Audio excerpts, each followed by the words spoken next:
Pinaputukan siya ng rider na nakasakay sa ikalawang motorsiklo. Yan, para may ebidensya. Huwag kong papansinin. Kanina pa yan. Na mas mahal kumpara sa mga naitayo ng isang NGO. Nakatutok si John Dalala. Papatayin niya talaga. Sira kapag yan sira na sira. Iyahan mo siya, may Pag yan ebidensya. sira na sira. May ebidensya naman eh. Pag yan sira. Agad sila, namabarilin sila. So, wala akong nagawa yung mga tao. Kundi, pabayaan nilang dumiretso. Dahil siyempre, may baril na yun. Alam niyo ng mga talo natin, batuta lang ang dala.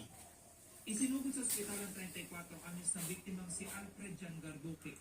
Binuwian siya ng buhay bunsod ng tama ng bala ng baril sa dibdib.